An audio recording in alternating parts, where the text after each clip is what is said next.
Ang tatatak na siguro sa inyong parte ng kwento na to ay nung nagising yung mag-asawa ng madaling araw dahil sa mga langit-ngit ng lakad sa sahig ng bahay nila.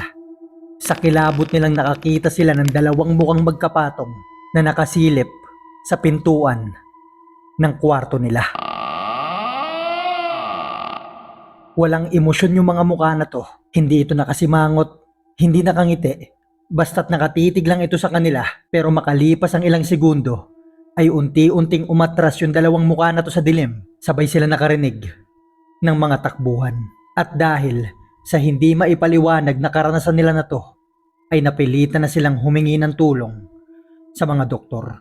Ang kwento na to na siguro ang isa sa mga pinakakakaiba at pinaka-weird na kwentong maririnig nyo sa channel na to. Tandaan natin mga investigador, mga scientist, mga doktor, maging FBI ay sinubukan tignan yung kaso na to. Pero maging sila ay hindi ito may paliwanag. Napasabi na lang silang lahat na kung ano man ang naging dahilan, kung ano man ang paliwanag sa pangyayari na to, ay labas ito sa profession nila. Kung ikaw yung tipo ng taong kagaya ko, na mahilig sa mga kwentong mahirap ipaliwanag, mga kwentong misteryo, ay maraming parte ng video na to ang tatatak sa'yo. Pero bago natin simulan tong kwento, ay gusto ko lang sagutin yung mga nagtatanong kung saan ako nagpapagawa ng merch ng Dark Archives. Ang pangalan ng page nila ay Purple Shop.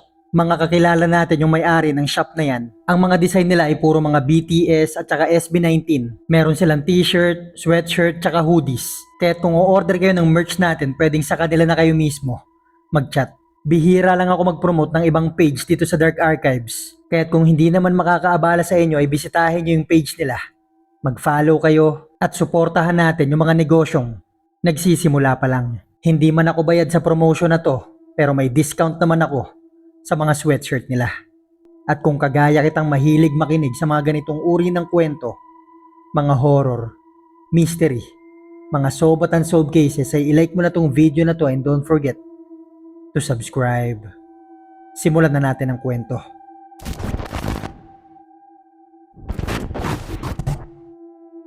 Noong March 29, 1883, mag-150 taon na ang nakakalipas nang magbukas ang mga pintuan ng Western North Carolina Insane Asylum.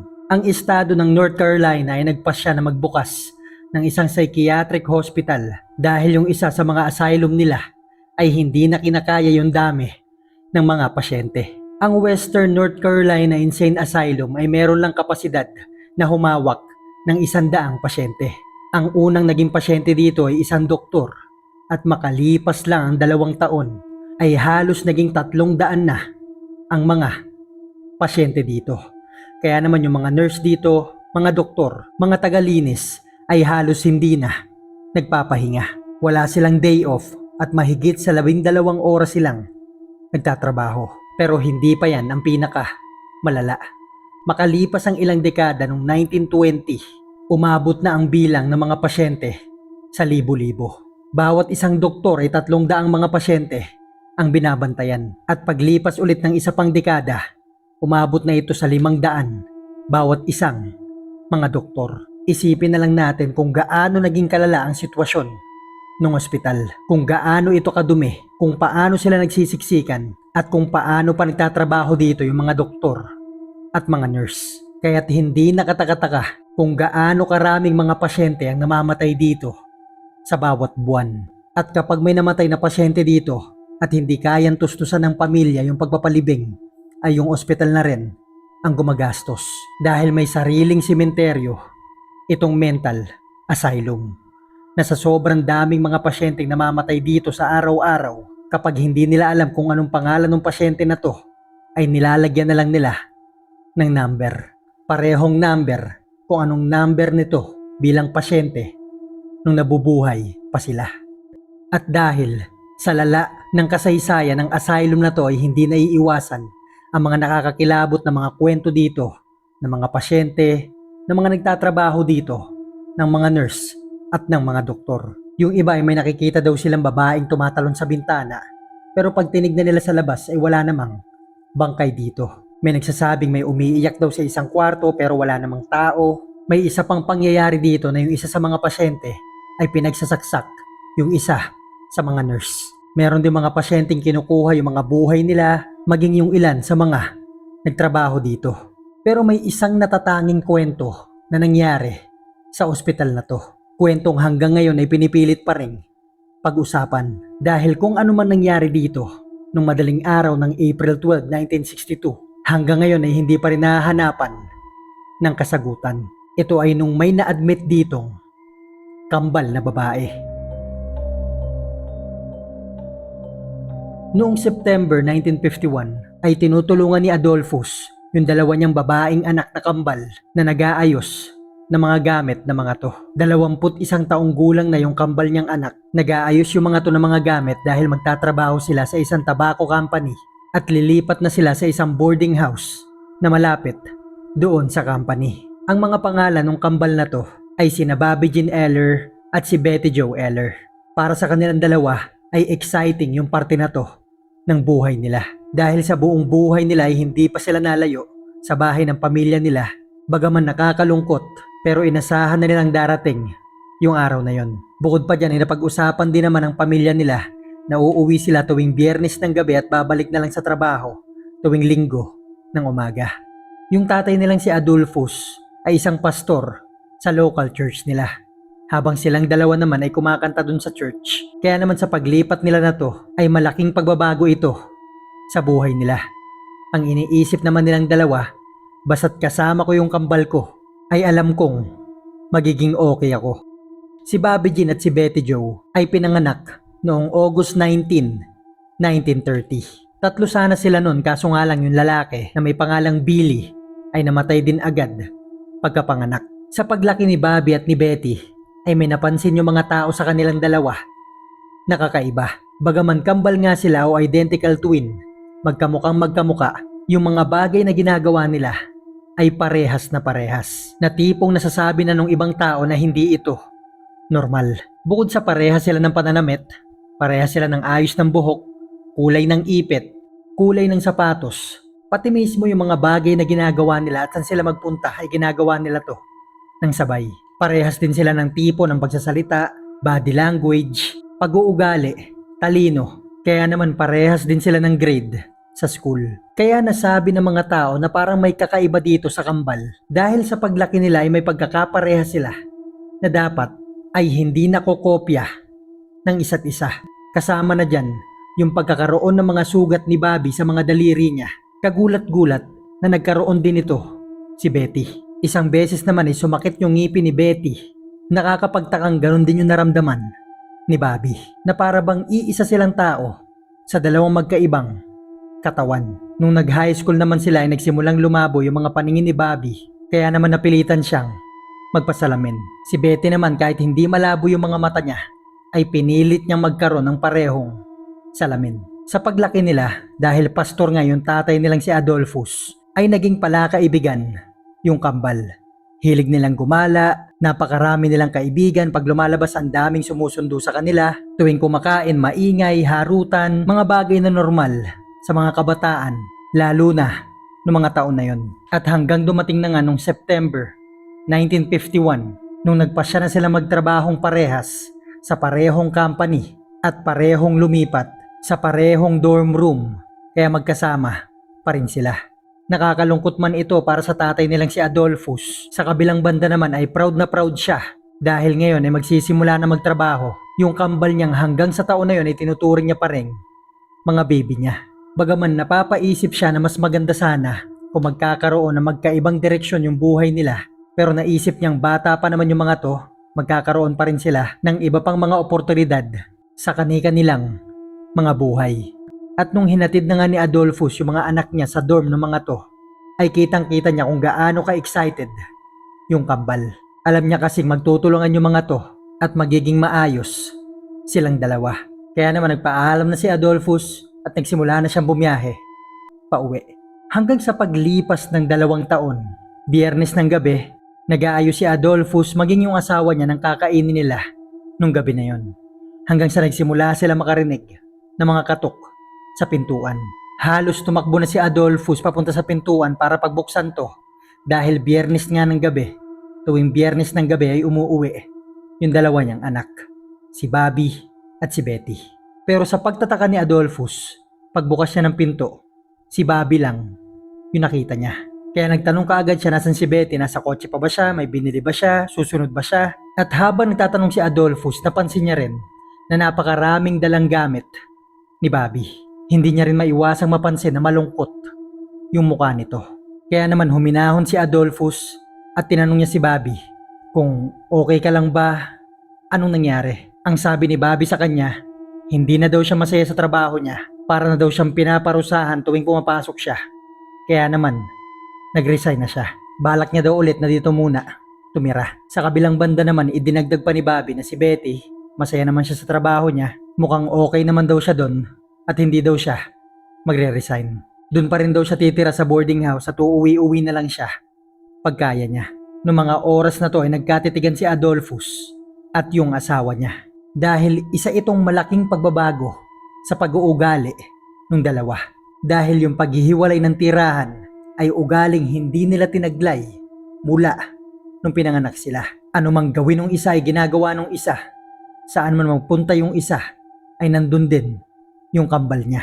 Maging yung mga bagay na hindi nila kailangang gawin ay ginagawa nila para lang magkapareha sila.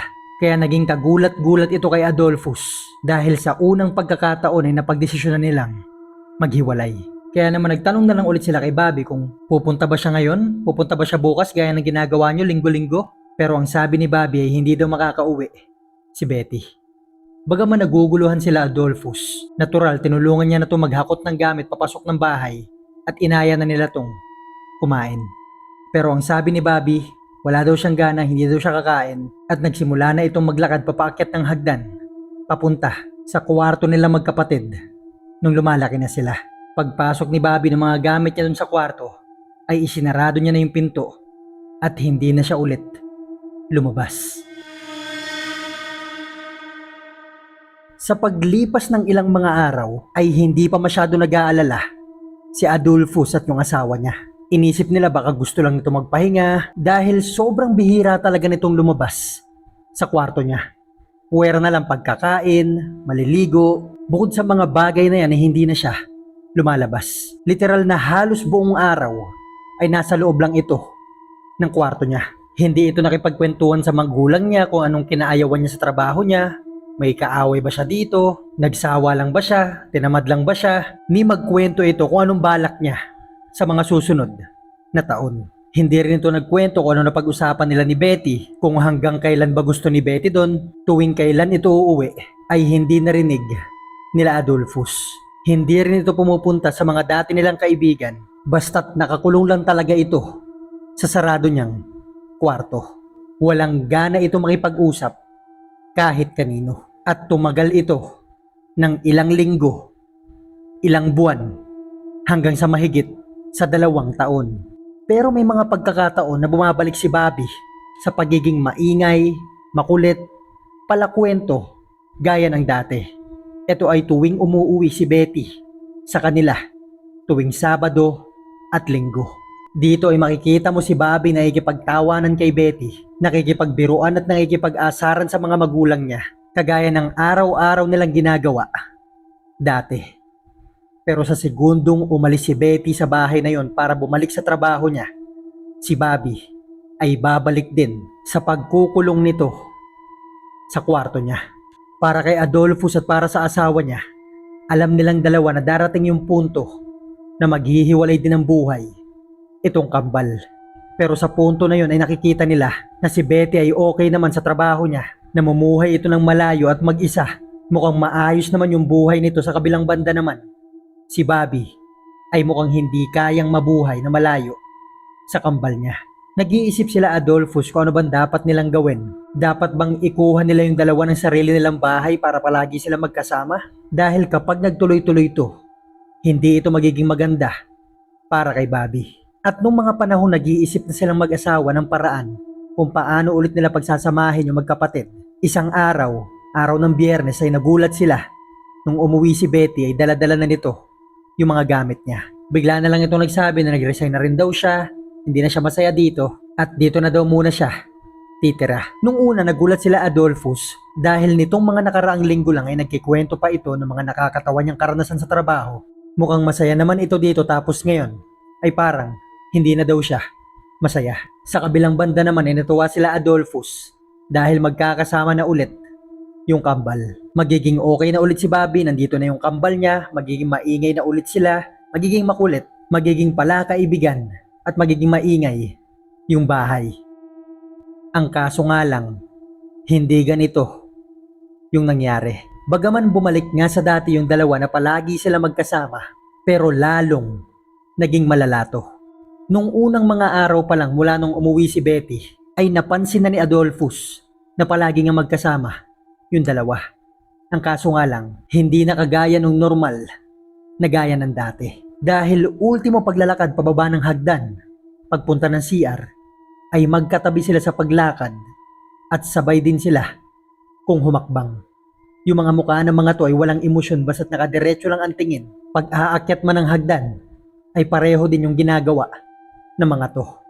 Sabay humahakbang at magkadikit silang naglalakad. Pagkatapos ay sabay yung mga tong papasok sa kwarto nila, magsasara ng pinto, at hindi yung mga to lumalabas ng kwarto nila. Ni hindi ito nagkikwento sa mga magulang nila kung anong balak nila, maghahanap pa sila ng trabaho, ni hindi sila tumatanggap ng bisita, basta't nakakulong lang sila sa kwarto ng buong araw. Sa paglipas ng ilang mga buwan ay umaasa si Adolphus na sana ay dumating yung araw na lumabas ulit ng bahay itong dalawa dahil hindi talaga sila lumalabas ng bahay. Ni hindi nga alam ng mga kaibigan at kamag-anak nila na nakauwi na pala yung dalawa. Kaso nga lang lumala lang ito ng lumala dahil bukod sa mga kakaibang inaasta ng dalawa na sabay sila naglalakad, sabay sila nagsasalita pag tinatanong, ay huminto na rin sa pagkain yung dalawa. Kapag inaaya silang kumain, ay bubuksan ng mga to ng konti yung pintuan ng kwarto nila at magsasalitang wala daw silang ganang kumain. Isang beses naman nung sinubukan ni Adolphus na pumasok sa kwarto ng dalawa para magpasok ng pagkain dito para kumain sila, ay nagulat si Adolphus sa nakita niya sa loob. Dahil pagbukas niya ng pintuan, ay nakita niya si Bobby at si Betty na nakatayo lang na magkahiwalay sa magkabilang parte ng kwarto nila at nakatitig lang yung mga to sa pader. Doon na naisip ni Adolphus na kailangan ng tulong ng mga anak niya. Noong una sinubukan pa nilang kausapin yung mga to na baka kailangan pa nila ng konting panahon para magsimula na yung mga tong lumabas ng bahay. Kaso nga lang dahil huminto na nga sa pagkain yung mga to, ay nagsimula ng mamayat yung dalawa ng sobra. Minsan sa madaling araw ay naririnig ni Adolphus na nag-uusap yung kambal sa kwarto nila. Pero pag sinubukan nilang pakinggan kung anong pinag-uusapan ng mga to, ay hindi nila maintindihan yung lingwaheng ginagamit nila. Hanggang sa isang madaling araw ay nagising si Adolphus at yung asawa niya dahil sa mga langit-ngit ng sahig dahil may naglalakad sa labas. Pero bago pa man sila lumabas ng kwarto ay napansin nila lang bukas ng konti yung pintuan ng kwarto nila.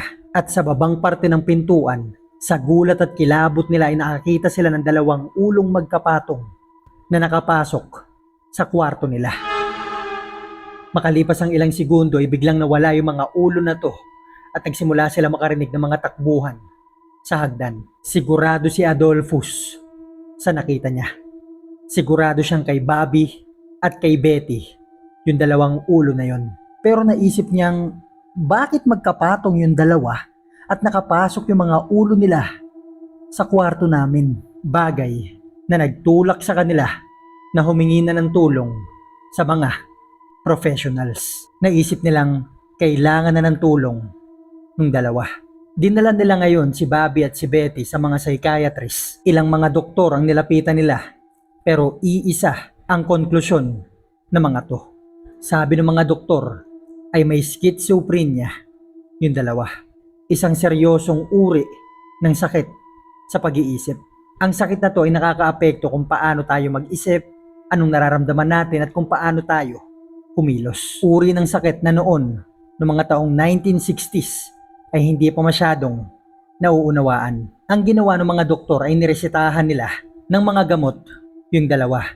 Sabi sa kanila ay basta ituloy-tuloy lang yung gamot, unti-unti ay gagaling din yung mga to. Sa kabila ng pinangakuan sila Adolphus na basta magtuloy-tuloy lang sa pag-inom ng gamot yung kambal ay gagaling din yung mga to. Pero sa paglipas ng mga araw, ilang mga buwan ay walang nagbago sa sitwasyon ng dalawa. Nung mga panahon na to ay hindi pa rin sila kumakain ng maayos at masasabing butot balat na yung dalawa. At kapag nahihiwalay yung dalawa sa isa't isa ay nagsisisigaw sila dahil hindi daw nila kayang malayo sa isa't isa. Ito yung punto na paghihiwalayin sana sila ng kwarto sa klinik pero hindi sila magawang paghiwalayin. Kahit pa kasama yung mga magulang nila ay hindi ito umepekto. Kaya't kinailangan silang kausapin at gamutin ng mga doktor na magkasama. Pero sa paglipas ng mga buwan at mga taon ay parang hindi gumagaling yung dalawa. Naisip nilang hindi ito kaya ng gamutan lang. Kailangan nilang pumunta sa isang mas malaki at kilalang mental hospital. At noong 1961 na nga ay napagpasyahan nilang dalhin yung kambal sa Western North Carolina Insane Asylum na noong 1960s kilala na sa pangalang Broughton Hospital. Dito ay hinayaan na nilang tumira yung kambal sa loob. At paglipas ng ilang mga buwan, nakita ng mga doktor at ni Adolphus na mukhang ito nga yung kailangan ng dalawa. Nagsimula nang kumain yung dalawa, tumaas na rin yung mga timbang nila, nagsisimula na sila makipagkwentuhan sa mga nurse, wala na rin sila mga kakaibang kinikilos, hanggang sa dumating na sa punto na pwede na silang iuwi ni Adolphus. Ang kaso nga lang, kapag umuuwi yung mga to sa bahay nila, ay bumabalik lang yung mga to sa dati nilang ginagawa. Nag-uusap sa madaling araw sa lingwaheng hindi nila maintindihan, hindi lumalabas ng kwarto at hindi na rin kumakain. Kaya naman hindi nagtatagal ay kinakailangan ulit silang ibalik sa Broughton Hospital. Ilang beses silang nagpabalik-balik dito dahil gagaling yung kambal, iuwi sa kanila at babalik na naman sa dating sitwasyon. Kaya naman kinalaunan ay binabalik din sila sa ospital hanggang sa sinubukan na mag-isip ng mga doktor na kung ano kayang paraan ang pwede nilang gawin para gumaling ng tuluyan yung dalawa. Naisip nilang baka gumagaling nga talaga yung dalawa, kaso yung isa sa kanila ay bumabalik yung sakit at nahahawa lang yung isa. Dahil nga kambal sila, naggagayahan sila anuman maramdaman o ginagawa ng isa. Dahil isa sa napansin nila kapag hindi kumakain si Bobby, hindi rin kumakain si Betty. Pag hindi naman kumakain si Betty ay hindi rin kumakain si Bobby. Ang naisip ng mga doktor, kailangan nilang iparealize doon sa kambal na kailangan nilang mabuhay ng mag-isa. Kailangan nilang turuan yung mga to na kaya nilang mabuhay kahit wala yung kakambal nila. Kaya't ang naisip nilang paraan, i-admit yung kambal doon sa Broughton Hospital pero paghiwalayin sila ng kwarto. At nung April 1, 1962 ay inadmit na nga yung dalawa dito. Nung una magkasama pa sila dahil ang balak ng mga doktor ay unti-unti silang paghiwalayin. Halimbawa magkabukod silang kakain, magkahiwalay sila ng CR, pero sa paglipas ng 10 araw, kahit anong gawin nila, ay hindi nila mapaghiwalay yung mga to.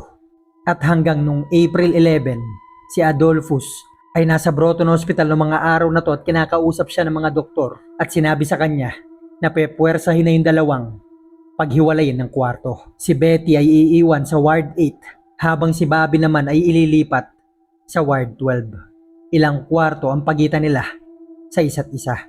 Nung hapon ng April 11 ay pinwersa na nga silang paghiwalayin.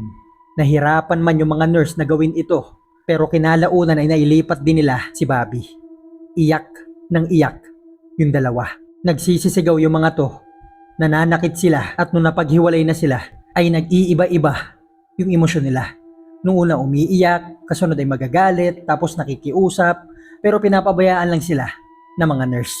Sinasabihan nila yung mga to na para din sa kanila yung ginagawa ng mga doktor. Nung mga hating gabi na iniwan na sila ng mga nurse, naisip ng mga to mapapagod din yung kambal, magpapahinga din yung mga to, kinalaunan ay matutulog. Ang kaso nga lang, makalipas ang ilang mga oras mula ng puwersahang paghiwalayin yung kambal sa unang pagkakataon ng buhay nila, mga alauna ng madaling araw, April 12, ay nakatanggap ng tawag si Adolphus mula sa Broughton Hospital.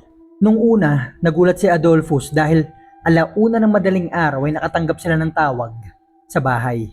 Kaya naman nagmadali siya maglakad, Sinagot niya yung telepono at nagulat siya dahil doktor ng Broton Hospital yung nasa kabilang linya. Bagaman alam ni Adolphus na puwersahang pinaghiwalay yung kambal, kaya sinubukan niyang tanungin yung doktor bakit ito napatawag, pero hindi maintindihan ni Adolphus yung sinasabi ng doktor. Nagmamadali ito magsalita, parang natataranta, hanggang sa dumating yung segundo na nakahabol na ng hininga yung doktor at inulit niya ng mas mabagal yung pinapaliwanag niya kay Adolphus. At nung naintindihan na ni Adolphus yung sinasabi nito, ay napaupo na lang siya sa gulat sa balitang narinig niya sa kabilang linya ng telepono. Gulat na gulat siya at hindi siya makapaniwala. Maging yung doktor sa kabilang linya ay hindi niya rin alam kung paano ipapaliwanag kung paano ito nangyari. Ni hindi nga makapaniwala yung doktor na sinasabi niya yung balita na yun.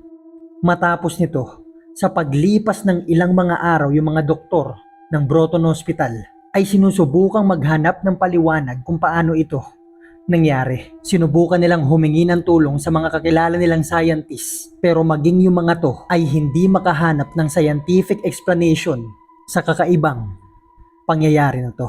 At dahil hindi nga sila makahanap ng paliwanag ang ginawa ng mga doktor, ay humingi na sila ng tulong sa Board of Investigators ng North Carolina.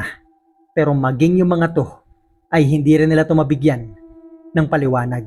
Ang ginawa ng Board of Investigators ay humingi ito ng tulong sa FBI. Pero maging FBI ay hindi rin alam kung paano ito nangyari. Hindi na nila alam kung kanino sila hihingi ng tulong dahil ni isa sa kanila ay walang makapagpaliwanag sa pangyayari na to. Hindi nila malaman kung paano ito nangyari at bakit ito nangyari. Hindi naman naiwasan na kumalat yung kwento na to.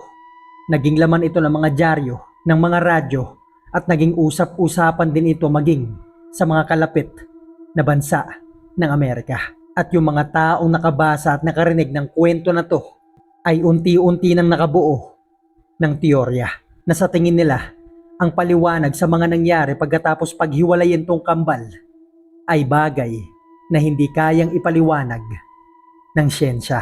Isang bagay na hindi pa kayang unawain ng tao. Ganito ang nangyari sa ospital matapos paghiwalayin yung dalawa. Ilang oras matapos paghiwalayin si Betty at si Bobby, eksaktong 12:55 AM, April 12, ito yung oras na rumoronda yung mga nurse sa mga kwarto sa Broton Hospital. Yung isa sa mga nurse ay sumilip sa Ward 8 kung saan makikita si Betty. Pagtingin ng nurse dito ay parang tulog na to, pero iba yung posisyon ng pagkakahiga niya. Parang hindi komportable para sa isang tulog.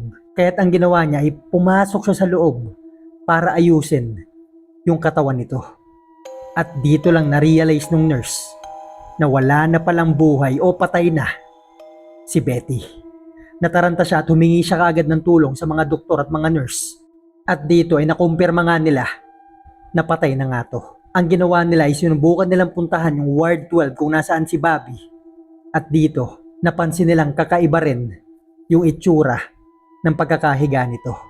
Kaya naman pumasok sila sa loob at kinalabutan sila dahil nalaman nilang patay na rin pala to o wala nang buhay. Maaaring hindi ito nakapagtataka o nakakakilabot sa iba na baka nagkataon lang na pareho silang namatay sa parehong sakit sa parehong oras. Kaso maraming nakita yung mga doktor na hindi nila maipaliwanag. Wala silang makitang indikasyon kung anong pumatay sa dalawa. Wala silang mga sugat sa katawan na maaaring naging sanhi ng pagkamatay nila. Wala rin silang makitang ebidensya o senyales na may pumatay dun sa dalawa. Wala rin silang nakitang sakit na mga to na maaaring pumatay sa kanila. Basta't nakahiga lang silang dalawa sa magkabukod nilang kama at sa kung anumang kadahilanan basta't patay lang sila. Nagsagawa sila ng ilang mga autopsy na baka sakaling dito ay may paliwanag kung paano sila namatay. Pero maging sa autopsy ay wala rin silang makitang dahilan. Humingi sila ng tulong sa mga scientists, sa mga board investigator, maging sa FBI na nagsagawa ng bukod na autopsy yung mga to. Pero hindi rin nila alam at hindi nila maipaliwanag kung anong maaaring pumatay dun sa dalawa. Basta't hindi na lang tumitibok yung mga puso nito at hindi na sila humihinga. Sinubukan nilang tignan na baka inatake sa puso yung mga to o may kinalaman yung gamot na iniinom nila, pero walang naging resulta yung mga to.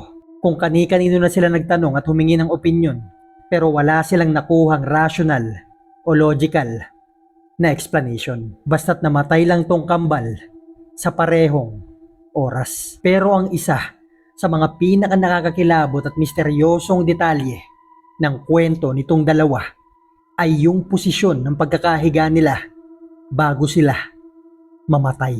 Dahil bagaman hindi nila nakikita yung isa't isa, ay parehas ng posisyon yung mga katawan nila. Nakanganga yung bibig, as in bukang-buka yung bibig nila. Parehas sila ng posisyon ng paa, parehas sila ng posisyon ng katawan, at nakaunat yung mga kamay nila na para bang meron silang sinusubukang abutin. Nung sinubukan tignan nung isa sa mga investigador yung picture nitong dalawa at sinubukan niyang pagdikitin yung mga picture ng mga to, ay nagsimula silang kilabutan. Dahil kung aalisin mo yung mga kwartong nagbubukod sa kwarto ng dalawa, ay para silang naghahawakan ng kamay. Ang teorya ng ibang mga tao, dahil sa lakas ng kagustuhan nila na maging magkasama ulit, ay pinili ng mga katawan nilang mamatay nilang na siyang natatanging paraan na naiisip nila para muling maging magkasama ulit. Ang nakalagay sa cause of death ng dalawa ay ill-defined o unknown dahil nga wala nga talagang dahilan yung pagkamatay ng mga to. At least ayon sa siyensya. Napasabi na lang yung ilan sa mga taong nakarinig sa kwento na to na may mga bagay pa rin talaga na hindi kayang ipaliwanag ng mga tao. Kayo, ano sa tingin nyo ang naging sanhi ng pagkamatay nila? May kinalaman nga kaya dito yung dark history ng ospital? Mali nga ba yung naging procedure na ginawa nila sa paggamot dun sa kambal? O may kinalaman dito yung kwarto nilang dalawa sa Winston-Salem, sa bahay nila Adolphus sa North Carolina, kung saan ito nagsimula? Pero ano't ano pa man ang naging dahilan, ay masasabing napapabilang ang kwento ni na Betty Jo Eller at Bobby Jean Eller sa mga kwentong hindi may paliwanag. Bago ko tapusin yung kwento na to, ay gusto ko lang ulit ipaalala na huwag nyong kalimutan bisitahin yung Facebook page ng Purple Shop. Mag-follow kayo dito, baka may magustuhan kayong mga damit. Pwede na kayong direktang umorder sa kanila ng merch natin dahil kung magkano nila binibenta yung mga damit nila ay pareho rin yung presyong binibigay ko sa inyo. Huwag nyo kalimutan mag-like at mag-comment at i-click ang notification bell para ma-notify kayo sa mga susunod nating mga kwento. Thank you for watching guys. Magkita-kita na lang tayo sa susunod na kwento.